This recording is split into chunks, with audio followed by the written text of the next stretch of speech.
Selamat hari Minggu Bapak Ibu, selamat kita ketemu lagi dalam ibadah online dari NLCC Indonesia hari ini tanggal 20 Agustus 2023. Bapak Ibu, hari ini kita sampai kepada surat yang terakhir, surat kepada ketujuh jemaat, yaitu surat kepada jemaat di Laodikia dari Wahyu pasal 3 ayat 14 sampai 22. Baik Bapak Ibu, sebelum kita belajar sama-sama, sebelum lebih jauh saya share firman Tuhan ini yang sudah menjadi berkat, menguatkan saya secara pribadi, khususnya dalam mengakhiri seri khotbah surat kepada ketujuh jemaat ini. Mari kita tundukkan kepala, kita berdoa. Tuhan, kami bersyukur, berterima kasih karena hari ini kami ada waktu, kesempatan lagi untuk duduk diam di sekitar firman-Mu, mendengarkan suara-Mu melalui kebenaran firman Tuhan hari ini. Hamba berdoa, firman Tuhan khususnya surat kepada jemaat di Laodikia ini yang sudah menjadi berkat, menguatkan hamba, yang akan hamba share, hamba bagikan kepada semua Bapak Ibu yang sedang mengikuti ibadah atau mendengarkan firman Tuhan hari ini, juga memberkati dan menguatkan mereka, khususnya juga bisa menjadi berkat menguatkan untuk gereja kami atau gereja Bapak Ibu, dimanapun kami atau dimanapun mereka menjadi jemaat atau melayani, sehingga gereja kami pun bisa menjadi gereja yang kuat, yang kokoh di tengah akhir zaman ini. Terima kasih Tuhan, berfirmanlah, bersabdalah karena kami sudah siap untuk mendengarkan suara-Mu. Dalam nama Tuhan Yesus kami berdoa. Amin. Bapak Ibu, mari sama-sama kita lihat Wahyu pasal 3 ayat 14 sampai 22. Sekali lagi, surat yang terakhir pada surat kepada ketujuh jemaat ini, surat kepada jemaat Laodikia. Wahyu pasal 3, 14-22, demikian firman Tuhan. Dan tuliskanlah kepada malaikat jemaat di Laodikia. Inilah firman dari Amin, saksi yang setia dan benar, permulaan dari ciptaan Allah. Aku tahu segala pekerjaanmu, engkau tidak dingin dan tidak panas. Alangkah baiknya jika engkau dingin atau panas. Jadi karena engkau suam-suam kuku dan tidak dingin atau panas, aku akan memuntahkan engkau dari mulutku. Karena engkau berkata, aku kaya dan aku telah memperkayakan diriku dan aku tidak kekurangan apa-apa. Dan karena engkau tidak tahu bahwa engkau melarat dan malang, miskin, buta dan telanjang, maka aku menasihatkan engkau supaya engkau membeli daripadaku emas yang telah dimurnikan dalam api, agar engkau menjadi kaya, dan juga pakaian putih, supaya engkau memakainya, agar jangan kelihatan ketelanjanganmu yang memalukan. Dan lagi minyak untuk melumas matamu, supaya engkau dapat melihat. Ayat 19. Barang siapa kukasih, ia kutegur dan kuhajar. Sebab itu relakanlah hatimu, dan bertobatlah. Lihat, aku berdiri di muka pintu dan mengetok. Jikalau ada orang yang mendengar suaraku dan membukakan pintu, aku akan masuk mendapatkannya, dan aku makan bersama-sama dengan dia, dan ia bersama-sama dengan aku. Barang siapa menang, ia akan kududukkan bersama-sama dengan aku di atas tahtaku, sebagaimana aku pun telah menang dan duduk bersama-sama dengan Bapakku di atas tahtanya. Siapa bertelinga, hendaklah ia mendengarkan apa yang dikatakan Roh kepada jemaat-jemaat. Bapak Ibu, ada survei yang mengatakan hasil survei tentang suatu penyakit. Setiap tahun antara 60.000 diperkirakan sampai 200.000 orang yang meninggal karena penyakit ini, atau karena satu kondisi medis yang dikenal sebagai dengan sebutan deep vein thrombosis atau DVT. Biasanya DVT terjadi di kaki seseorang, di mana darah terkumpul yang memungkinkan atau mengakibatkan terbentuknya bekuan darah di situ. Dan setelah terbentuk, bahayanya adalah bekuan darah tadi dapat bersirkulasi ke paru-paru dan juga ke otak manusia atau ke otak kita, yang akhirnya dapat menyebabkan gagal napas atau juga stroke. Nah, hal yang tragis tentang penyakit DVT ini adalah, Bapak Ibu, penyakit ini penyebabnya bukan apa-apa. Hanya disebabkan karena ketidakaktifan orang tersebut, seseorang. Hanya karena tidak aktif, tidak banyak bergerak. Hanya duduk, berbaring terlalu lama. Dan itulah yang akhirnya menyebabkan membentuk satu gumpalan darah ini, yang akhirnya akibatnya fatal. Hanya karena apa? Santai. Tidak bergerak, duduk terlalu lama, Bapak Ibu. Pelajarannya apa, Bapak Ibu, di sini? Pelajarannya adalah, ingat, kalau bicara soal dosa, ada dosa karena perbuatan, tapi ada juga dosa karena kelalaian. Karena lalai mentaati mendengarkan suara Tuhan. Ketika kita terang-terangan melakukan hal-hal yang dilarang Tuhan, kita berharap akan ada konsekuensi yang serius. Atau paling tidak, bukan berharap, kita tahu pasti ada konsekuensi yang serius. Tapi kalau bicara dosa mengabaikan atau karena lalai, Bapak Ibu, ini hati-hati. Ini halus, tipis sekali. Kita cenderung tidak menganggapnya serius. Namun demikian, kadang-kadang atau kebanyakan orang yang berdiam diri dan tidak melakukan apa-apa akan menghadapi bahaya yang lebih besar, yang lebih tragis. Lihat penyakit deep vein thrombosis tadi. Saya yakin secara rohani pun seperti itu. Nah, Bapak Ibu, hari ini kita sampai kepada jemaat yang terakhir, sekali lagi yaitu jemaat di Laodikia, yang menarik dikenal sebagai jemaat yang suam-suam kuku. Oke, Bapak Ibu, apalagi yang menarik dari jemaat Laodikia? Jemaat Laodikia ini merupakan jemaat yang unik, karena kalau dilihat, mereka bukan seperti 6 jemaat yang lain, yang dipuji oleh Tuhan karena mereka punya kelebihan ini dan kelebihan itu. Mereka bukan tipe jemaat yang berapi-api, dan pola penyampaian firman Tuhan mereka juga sangat praktis. Sepertinya sangat cocok dengan kondisi gereja-gereja atau jemaat di Eropa, khususnya di Eropa Tengah dan Amerika, di negara ini. Berbeda dengan ke-6 surat atau jemaat sebelumnya. Kenapa? Gereja di Eropa dan Amerika, menurut saya mirip seperti jemaat Laodikia. Kondisinya sama, suam-suam kuku. Tertipu dengan rasa puas yang palsu. Nanti kita lihat sama-sama, saya jelaskan. Tapi di Eropa Timur, mungkin Indonesia juga masih masuk dalam bagian ini. Kekristenan menjadi hidup karena gereja berada di bawah penderitaan, di bawah penganiayaan dan tekanan, Bapak Ibu. Berbeda dengan gereja-gereja atau jemaat di Eropa Tengah, di mana gereja hidup di tengah kondisi negara yang makmur. Asas demokrasi mereka, tapi justru melahirkan gereja yang lesu. Gereja yang mati, Bapak Ibu. Kenapa? Karena adanya ateisme dan humanisme merajalela dalam kondisi-kondisi gereja-gereja tersebut, Bapak Ibu. Hal yang sama terjadi di sini, di negara ini. Sebagian besar orang hidup dalam liberalisme dan tidak peduli dengan kekristenan. Bahkan lihat, kalau Bapak Ibu baca, pemimpin-pemimpin Eropa dan Amerika bekerja sama untuk membentuk satu tatanan dunia baru, NWO, satu pemerintah, satu agama, satu ekonomi.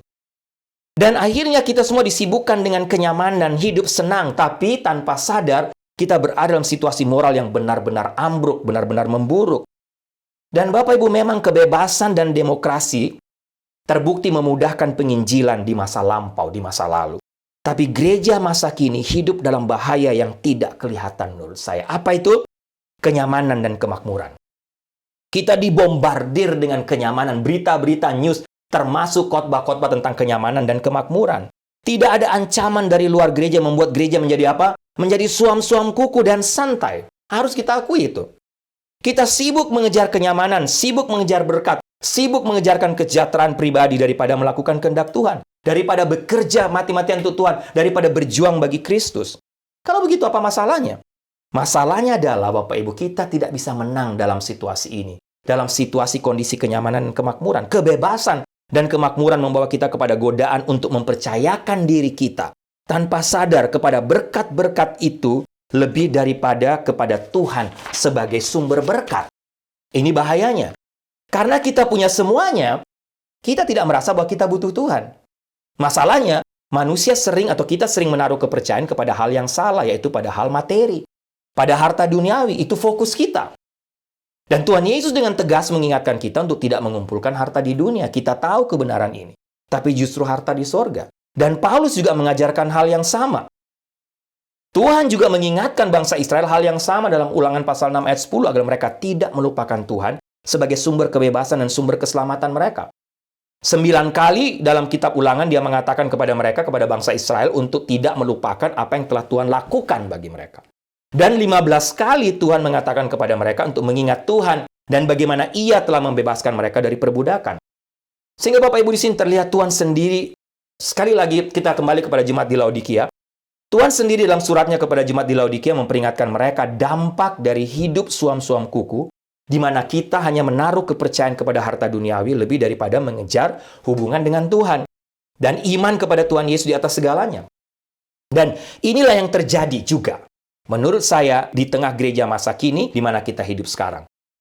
Banyak gereja menjadi gereja yang suam-suam kuku karena hidup dalam kenyamanan dan kemakmuran. Bapak Ibu, dalam mengawali seri khotbah ini, saya sudah sampaikan kepada Bapak Ibu, saya dan Bu Sarah percaya bahwa surat kepada ketujuh jemaat ini merupakan gambaran tentang model atau 7 spirit gereja di akhir zaman ini. Tapi ada penafsir yang mengatakan bahwa surat kepada ketujuh jemaat itu nubuatan Tuhan terhadap 7 model gereja di tiap zaman.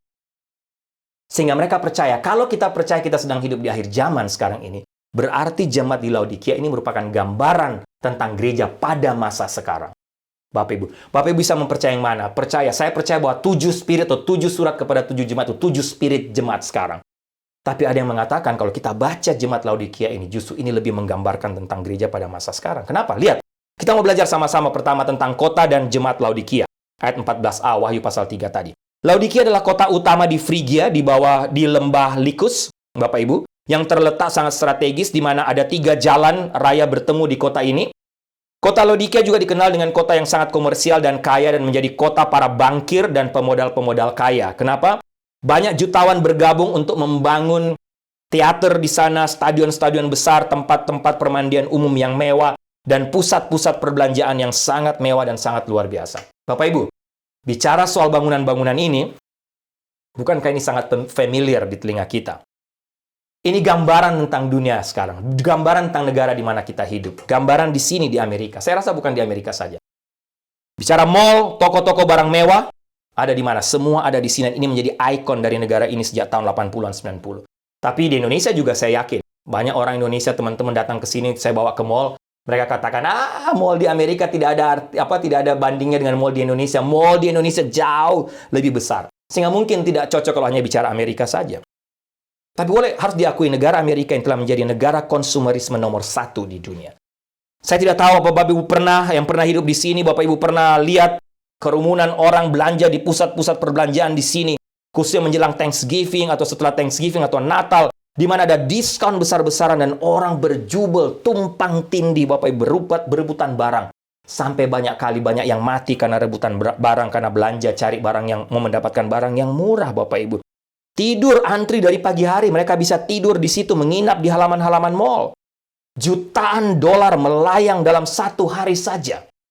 Bapak Ibu, sangat-sangat luar biasa, Bapak Ibu. Dan perbelanjaan barang-barang di Amerika ini, Bapak Ibu, atau sifat konsumerisme ini diperkirakan terus meningkat dari tahun ke tahun. Ada yang pernah mencatat, Bapak Ibu, dalam 1 tahun terjadi peningkatan sebesar 295%. Peningkatan orang belanja di negara ini, Bapak Ibu. Luar biasa. Nah, pada tahun 60 Masehi, kembali kepada jemaat Laodikia. Laodikia juga dicatat pernah dihancurkan oleh gempa bumi, tapi mereka bisa pulih kembali karena memang banyak orang pandai di situ. Mereka juga mandiri, mereka dapat pinjaman dari pemerintah Romawi. Dan kota ini menjadi pusat perbankan, pusat produksi pakaian wol yang sangat terkenal, obat salep mata yang sangat terkenal pada waktu itu, bedak yang terkenal. Tapi rupanya, Laodikia punya masalah juga, yaitu persediaan air, Bapak Ibu. Ada masalah dengan persediaan air. Kenapa? Laodikia ini mendapat air dari 2 mata air. Yang pertama dari mata air dari perairan Hierapolis, yang merupakan sumber air panas. Yang kedua datang dari sumber mata air dari kota Kolose, menyalurkan mata air yang dingin, yang seperti es. Karena itu bergabung di tengah-tengah di kota Laodikia, sehingga kota Laodikia menghasilkan air yang hangat. Tidak panas, tidak dingin. Nah, Tuhan Yesus memakai kondisi ini melalui pesannya kepada jemaat Laodikia untuk memberi contoh langsung dari keunikan ini untuk menegaskan kepada jemaat ini bahwa mereka pun mengalami hal yang sama. Tidak hanya masalah secara fisik di mana persediaan air mereka terima air yang hangat, tapi juga secara rohani, Tuhan kedapatan mereka suam-suam kuku. Mereka tidak panas, mereka tidak dingin. Seperti situasi kota mereka. Secara rohani jemaat ini tidak panas, tidak dingin. Nah, Bapak Ibu kembali. Kalau kita lihat bagaimana gereja sekarang. Saya lihat ini sama persis dengan gereja masa kini. Tidak panas, tidak dingin. Kenapa? Karena dipenuhi dengan materialisme modern, konsumerisme, mandiri, individualistik yang sangat tinggi. Akhirnya membawa apa? Tidak serius dengan Tuhan. Main-main dengan Tuhan. Santai dengan Tuhan. Bapak Ibu, sekali lagi jangan lupa siapa yang menulis surat ini. Dari semua surat kepada ketujuh jemaat, Tuhan Yesus menjelaskan siapa dirinya sebagai penulis dan penyampai pesan ini. Dalam surat kepada Laodikia, Tuhan Yesus katakan, akulah amin, akulah saksi yang setia dan benar, aku adalah permulaan dari ciptaan Allah. Secara garis besar Tuhan Yesus ingin sampaikan, aku pencipta. Aku sudah ada sebelum dunia ini diciptakan. Aku amin, sehingga apa yang aku sampaikan adalah benar. Aku maha tahu, aku tahu persis tentang situasi jemaat di Laodikia. Aplikasinya Bapak Ibu, seperti halnya dengan dunia ini, banyak orang percaya sekarang sedang sibuk percaya pada hal-hal materi dan ciptaan Tuhan yang telah jatuh ke dalam dosa dan kepada dunia yang nantinya akan dibinasakan dan dimusnahkan oleh Tuhan satu hari nanti. Lebih daripada mempercayai Tuhan Allah itu sendiri sebagai pencipta. Daripada mempercayai kepada Yesus Kristus adalah pencipta dunia ini. Pencipta langit dan bumi. Bapak Ibu. Itulah kondisi sekarang. Dan mungkin seperti kebanyakan orang Kristen saat ini, Harapan dan iman mereka adalah pada Kristus, tapi pengetahuan atau iman yang sangat dangkal. Mereka hanya percaya bahwa Tuhan itu harus memuaskan mereka dengan jalan memberikan mereka kenyamanan dan kemakmuran. Itu saja yang mereka tahu. Bapak Ibu, ini adalah kekristenan yang menginginkan sorga. Menginginkan kondisi 1000 tahun sekarang di dunia yang telah jatuh di dalam kendali setan. Tapi itu bukan pesan dari Alkitab. Bukan pesan dari Tuhan. Intinya terbalik. Alkitab tidak pernah menyampaikan kenyamanan, kemakmuran. Tidak, itu dari setan, Bapak Ibu. Yang Alkitab sampaikan, apalagi kalau Bapak Ibu baca kitab Wahyu, pesan-pesan Tuhan kepada 7 jemaat ini. Pesan Tuhan bicara tentang pergumulan yang akan terus ada di tengah-tengah kita, di tengah-tengah gereja. Selama gereja masih ada di bumi ini akan terus menghadapi pergumulan, kesengsaraan. Pergumulan ini makin lama makin memburuk, dan akan terus memburuk dan tidak akan berakhir sampai Dia datang kembali. Tujuannya tidak lain adalah mempersiapkan kita, mempersiapkan gereja di akhir zaman ini untuk sanggup mengatasi badai kehidupan. Tapi juga pada saat yang bersamaan bersyukur atas karya salib dan terus menantikan kedatangannya kembali dengan penuh harapan, penuh iman. Sehingga Bapak Ibu, yang berikut mari sama-sama kita lihat apa pesan Tuhan, apa saja pesan Tuhan kepada jemaat Laodikia ini. Yang pertama saya lihat Tuhan langsung bicara tentang penghukuman dan peringatannya kepada jemaat ini. Bapak Ibu bisa baca, lihat kembali ayat 15 sampai 17. Terlihat dalam beberapa kata yang Tuhan pakai. Yang pertama Tuhan katakan, aku tahu perbuatanmu. Karena Dia adalah Tuhan yang benar dan amin, sehingga Dia tahu apa yang terjadi dalam jemaat Laodikia. Sehingga jemaat Laodikia, termasuk kita sekarang, kalau Tuhan melihat kita, Tuhan menilai kita, kita tidak bisa lari dan bersembunyi dari hadapannya, Bapak Ibu. Kita tidak bisa lari dari penghukumannya. Kenapa? Karena Dia tahu dan tidak ada yang tersembunyi di matanya, Bapak Ibu. Sekali lagi Tuhan mengingatkan jemaat di Laodikia, yang suam-suam kuku tadi, aku tahu perbuatanmu. Perbuatan apa? Perbuatan yang suam-suam kuku. Engkau tidak panas, engkau tidak dingin. Kenapa Bapak Ibu? Yang menarik adalah, bicara soal air panas dan air dingin, kalau air yang berasal dari perairan atau dari kota Kolose tadi Bapak Ibu, air yang dingin seperti es, itu bisa memberikan kesegaran. Ya kan? Sedangkan air yang berasal dari lokasi perairan Hierapolis, itu menyalurkan air panas, di kota Laodikia, air itu bisa memberikan efek penyembuhan atau menenangkan rasa sakit pada otot sendi yang nyeri. Tapi Laodikia tidak memiliki semua keduanya. Dan itu memuakkan Tuhan. Tidak dingin, tidak bisa memberikan kesegaran jemaat ini. Tapi juga tidak panas, artinya tidak bisa menyembuhkan secara rohani. Dan Tuhan bilang, karena engkau tidak panas, tidak dingin, aku memuntahkan engkau keluar. Apa artinya menjadi suam-suam kuku, Bapak Ibu? Saya lihat dalam ayat 17, di ayat 17 mengungkapkan apa yang Kristus maksudkan dengan suam-suam kuku. Ada dua bagian yang saya lihat. Yang pertama, Tuhan Yesus bicara soal semboyan mereka untuk menggambarkan suam-suam kuku ini. Yang pertama, saya kaya, kata mereka. Atau kata Tuhan Yesus. Menurut Tuhan Yesus, ini yang jemaat Laodikia katakan. Saya kaya. Artinya mereka memiliki berkat materi yang melimpah. Tapi Bapak Ibu sebenarnya dengan pernyataan ini, menunjukkan bahwa mereka bangga dan percaya pada kekayaan itu. Seolah-olah kekayaan memiliki kekuatan untuk memberi mereka keamanan dan kebahagiaan. Terus mereka lanjut, dan menjadi kaya, artinya terus menambah kekayaan mereka. Dan kita semua tahu kekayaan tidak hanya merupakan tanda keamanan, kebahagiaan, dan kesuksesan, tapi kenyataannya kekayaan justru tidak pernah benar-benar memuaskan. Kenapa? Karena selalu orang ingin menjadi lebih kaya. Saya tidak kenal seorang pun sekaya apapun Bapak Ibu, tapi ketika ditanya berapa yang cukup dan kemudian orang itu menjawab dengan satu kata, sudah cukup. Nggak pernah. Selalu belum cukup. Lihat ke atas. Ingin lebih lagi. Dan seperti jemaat Laodikia. Kemudian Bapak Ibu lihat, apalagi semboyan mereka. Selain kaya menjadi kaya. Tidak kekurangan apa-apa. Mereka sangat berkecukupan sehingga mereka berpikir mereka tidak membutuhkan bantuan. Baik dari manusia, termasuk dari Tuhan. Mereka masuk dalam tipuan setan. Masuk dalam hayalan setan. Mereka pikir uang dapat membeli semuanya. Mereka tidak perlu mempercayai Tuhan. Mereka bisa pergi keluar membeli apapun yang mereka butuhkan dan inginkan. Mereka tidak perlu menunggu dari Tuhan.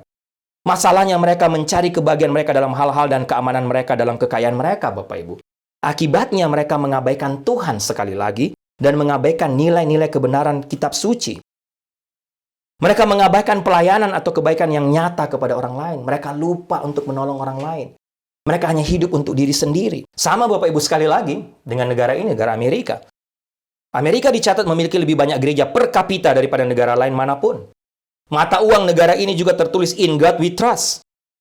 Tapi ironisnya menurut statistik terkini hanya sedikit perbedaan antara gaya hidup orang Kristen dan non-Kristen di negara ini. Kemerosotan moral bangsa ini dalam sikap, nilai, keyakinannya terlihat di mana-mana. Tingkat kejahatan, penyalahgunaan obat-obat terlarang, tingkat perceraian, pelecehan terhadap perempuan dan anak, sekularisme, kebangkitan gerakan-gerakan okultisme modern, gerakan zaman baru, dan banyak tanda lain yang memperjelas bahwa negara ini berada dalam kondisi kritis terlepas dari warisan-warisan Kristiani dan budaya-budaya Kristiani. Tapi gereja di Amerika juga kedapatan telah kalah dalam pertempuran rohani. Bapak Ibu, pertanyaan mengapa gereja tidak bisa efektif di dunia saat ini? Apakah dunia ini terlalu keras? Terlalu keras kepala dan terlalu buta untuk mendengarkan? Saya yakin masalahnya ada pada gereja yang hidup dalam materialisme dan mengesampingkan kebenaran firman Tuhan. Tidak berani menyampaikan yang benar. Tidak panas, tidak dingin. Hitam atau putih. Itu semboyan mereka. Yang kedua, Bapak Ibu, kita lihat kondisi dari suam-suam kuku. Lihat kata-kata yang dipakai. Yang pertama, melarat, celaka. Ini berasal dari kata Yunani talepros, yang berasal dari kata talai, yang berarti menanggung, menjalani, dan kata lain pros, yang berarti keras, tidak berperasaan. Sehingga kata melarat yang dipakai di sini yang Tuhan pakai menunjukkan bahwa mereka benar-benar celaka, melarat, dalam arti mereka menanggung sakit yang parah di jiwa mereka. Karena mereka melawan kebenaran.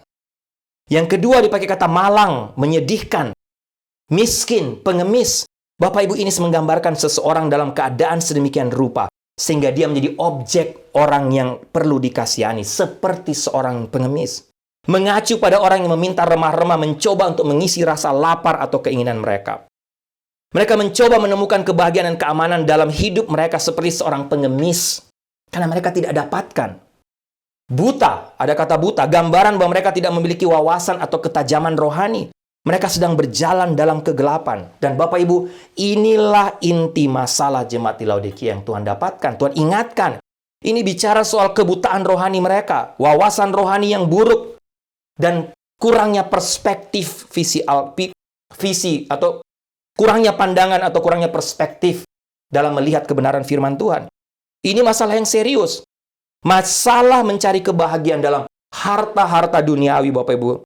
Pada hati, masalah penglihatan, masalah kebutaan, penglihatan rohani yang buruk, ini sangat berbahaya.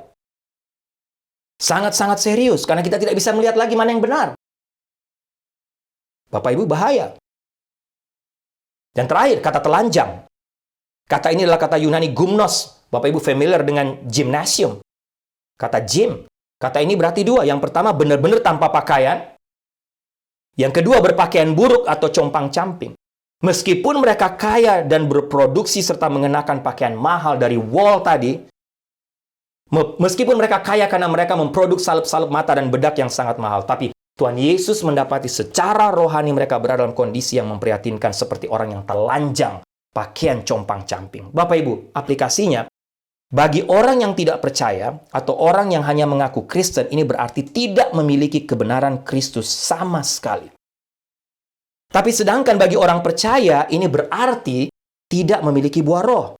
Tidak memiliki karakter Kristus. Namanya Kristen saja. Ini sama, bicara soal berarti kekristenan yang munafik. Dan setan dan dunia ini selalu ingin kita berpikir bahwa kehidupan yang baik adalah apa yang kita semua inginkan dan butuhkan.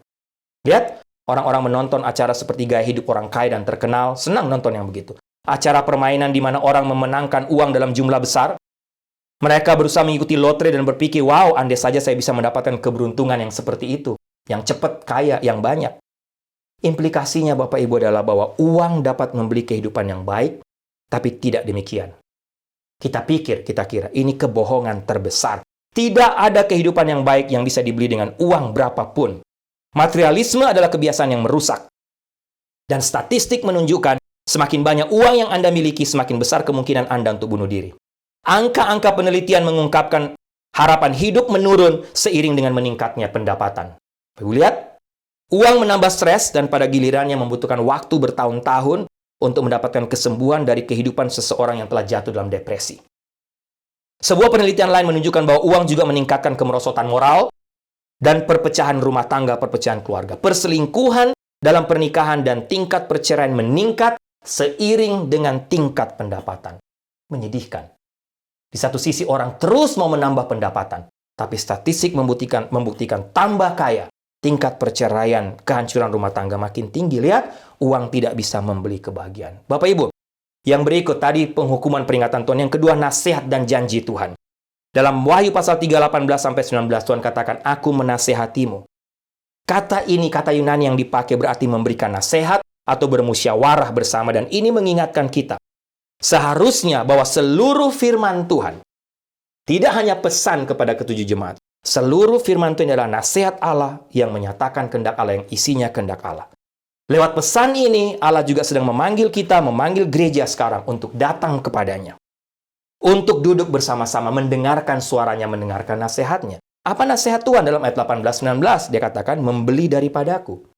Apa yang dibeli, Bapak Ibu? Bagaimana kita dapat membeli dari Tuhan Yesus apa yang hanya bisa diberikan oleh iman? Itu pertanyaannya. Nah, jawabannya diberikan kepada kita dalam Yesaya pasal 55 ayat 1-3. Saya bacakan buat kita. Firman Tuhan katakan, ayo hai semua orang yang haus, marilah dan minumlah air. Dan hai orang yang tidak mempunyai uang, marilah.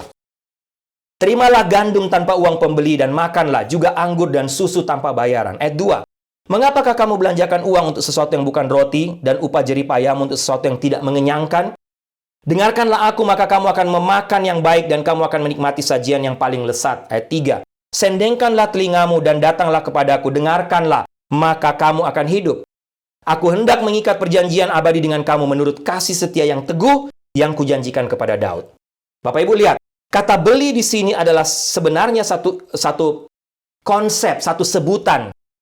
Konsep tentang memperoleh atau mendapatkan.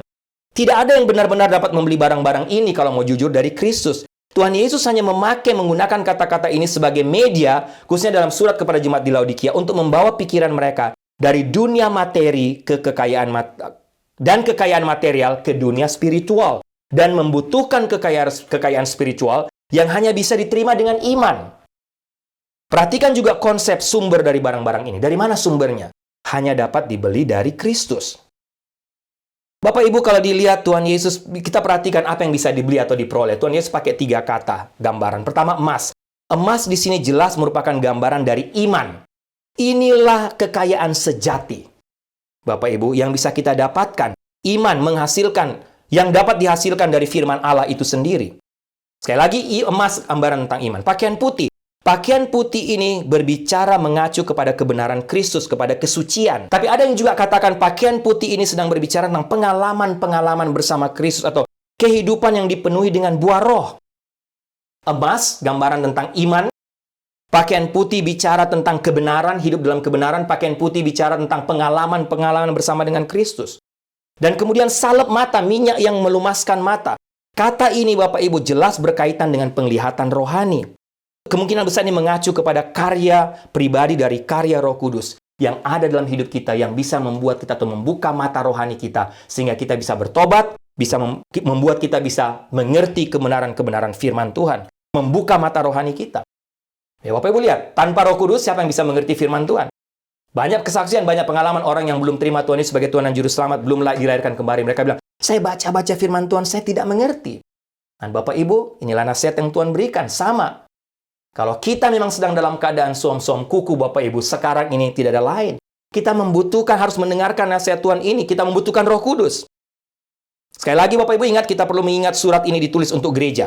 Untuk orang percaya di dalam Kristus. Kristus juga sedang berbicara kepada orang-orang percaya. Tidak hanya kepada jemaat Laodikia, tapi kepada kita sekarang. Dan Tuhan Yesus katakan apa? Mereka yang saya kasihi, akan saya tegur dan saya hajar. Tuhan Yesus mengasihi jemaat di Laodikia, mengasihi kita juga. Oleh karena itu dia berjanji. Janjinya apa? Kalau dia kasihi, dia akan tegur, dia akan disiplinkan kita supaya bisa membawa kita keluar dari dosa, keluar dari rasa nyaman kita, dan mengalami pengalaman-pengalaman rohani bersama dengan Tuhan. Dan tentunya ujian Tuhan membutuhkan ujian-ujian yang berat kadang-kadang, rasa sakit, Bapak Ibu. Tapi pergumulan-pergumulan ini, ujian yang berat, rasa sakit ini untuk membawa kita belajar untuk terus bergantung hanya kepada Tuhan saja. Yang berikut Bapak Ibu, kita mau lihat sama-sama. Yang ketiga, panggilan dan undangan pertobatan. Ayat 20. Perhatikan kata-kata, jika ada orang yang mendengar suaraku Ayat ini sering dipakai untuk melayani mereka yang belum bertobat untuk menerima Tuhan Yesus sebagai Tuhan dan Juru Selamat, betul?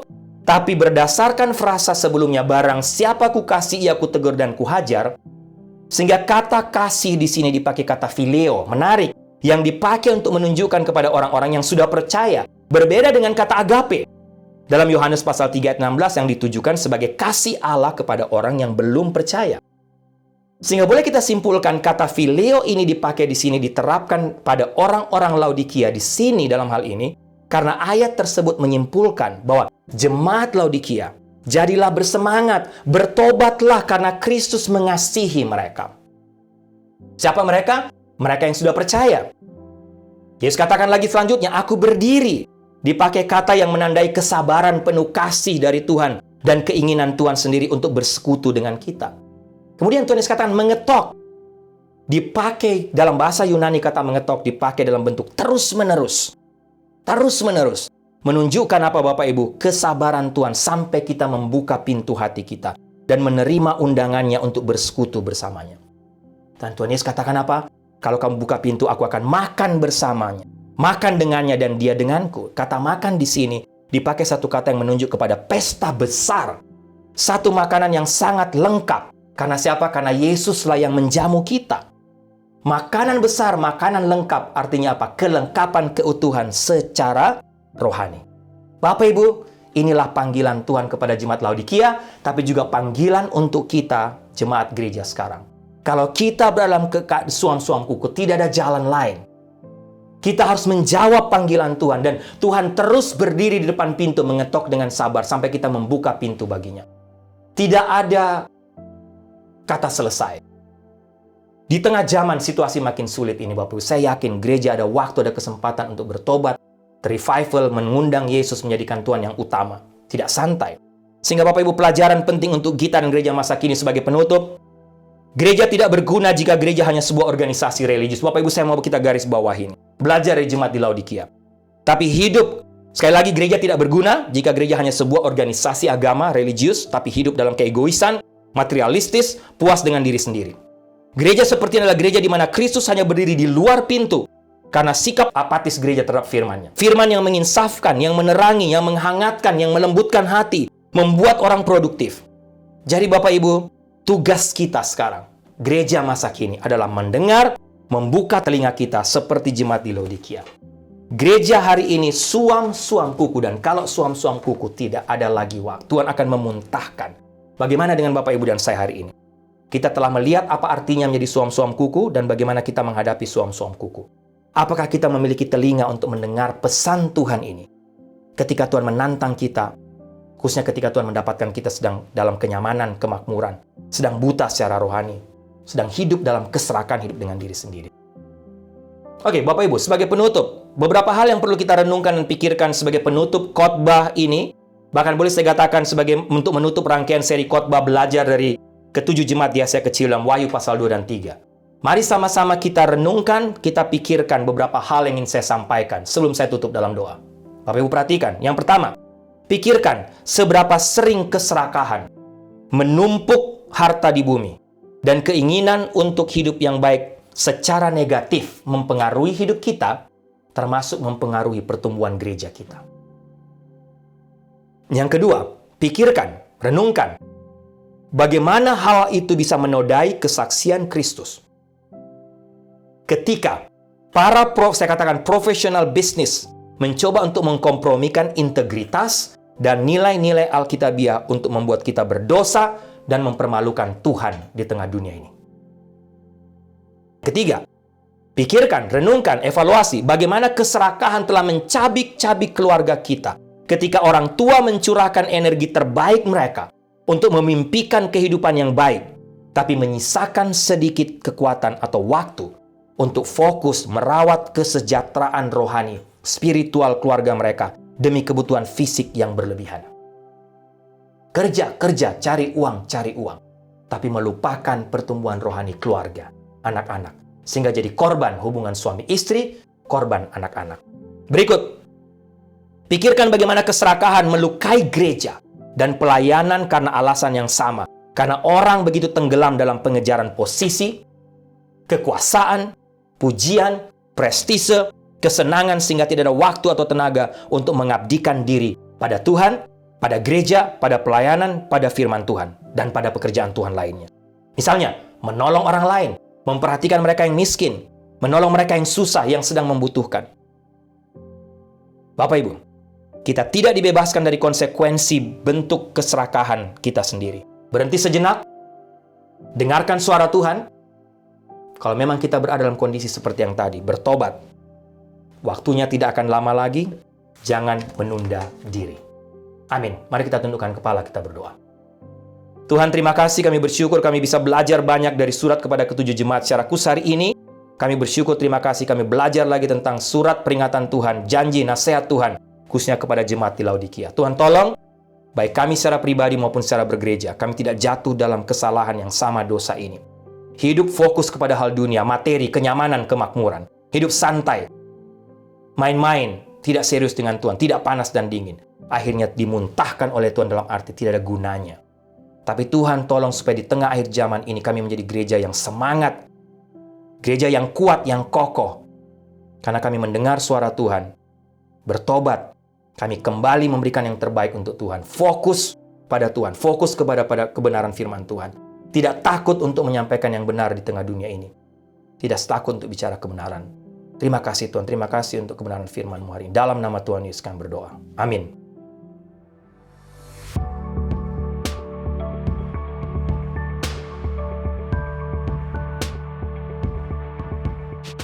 Baik Bapak Ibu, doa saya kita diberkati lagi oleh kebenaran firman Tuhan hari ini, khususnya surat kepada jemaat di Laodikia. Dan secara keseluruhan, saya dan Ibu Sarah berdoa kita secara pribadi maupun secara gereja ditantang, diberkati, dikuatkan lagi melalui seri khotbah surat kepada ketujuh jemaat ini.